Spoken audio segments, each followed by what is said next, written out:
আজমি সাহেব শুধুমাত্র জামাত নেতা গোলাম আজমের পুত্র হওয়াতে, সন্তান হওয়াতে তাকে গুম করে রেখেছে। আজকে 10 বছর পরে তিনি তাকে ফেলে রেখে গেছে। বাংলাদেশ একটা দানবীয় সরকারের হাতে পড়েছিল, সেই দানবীয় সরকার থেকে মুক্তি পাওয়ার জন্য মিটিং করতে পারতো না, সমাবেশ করতে পারতো না। আমাদের বাস ট্রাক সব বন্ধ করে দিয়ে, মোটরসাইকেল বন্ধ করে দিয়ে আমাদের বিভিন্ন বিভাগের যে সমস্ত সভাগুলো হয়েছে, বিরাট সভা, সেই সভায় আমার মনে আছে আমার দক্ষিণাঞ্চলে আপনার নদী সাঁতরিয়ে আমাদের নেতৃবৃন্দ কর্মীরা এসে উপস্থিত হয়েছে এবং 3 দিন তারা মাঠে অবস্থান করেছে, কোথাও জায়গা পায় নাই। কেউ লঞ্চে ঢুকিয়েছিল, কারণ আওয়ামী সন্ত্রাসী, আওয়ামী পুলিশ এবং আওয়ামী প্রশাসন যেখানে যাকে পাচ্ছিল তাকে তারা সেই সময় গ্রেফতার করছিল। শুধু তাই নয়, আমাদের আপনারা জানেন বিভিন্ন সময় আমার এই সমাবেশের সময় আমাদের অনেক নেতাকর্মী সেদিন খুন হয়েছে।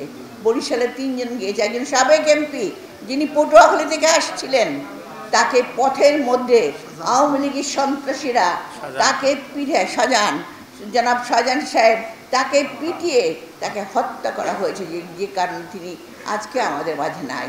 আমাদের ভোলার 2 সন্তান, এইরকম আপনি সারা বাংলাদেশ খোঁজেন, বিভিন্ন জায়গায় আমাদের সন্তানেরা বিভিন্নভাবে তারা নির্মমভাবে খুন হয়েছে, দানবীয়ভাবে খুন হয়েছে।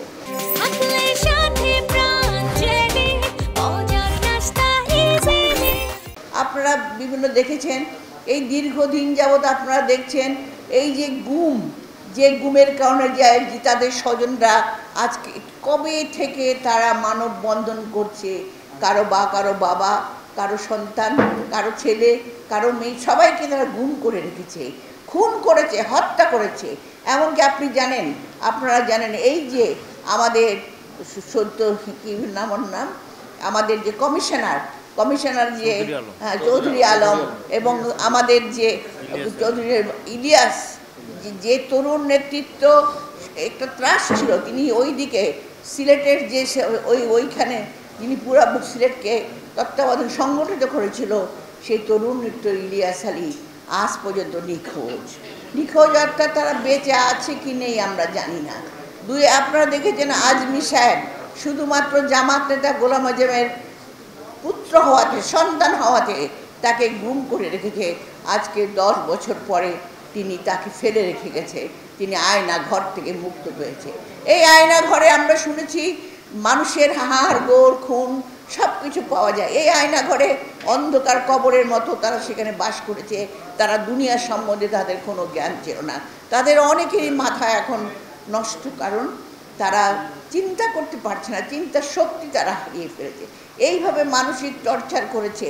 আমাদের নেতৃবৃন্দকে, সিনিয়র নেতাদের নিয়ে গেছে, বরকতুল্লাহ বুলু এরি থেকে শুরু করে এদের উপর যে রিমান্ডে যে অত্যাচার করেছে, সে অত্যাচার অবর্ণনীয়।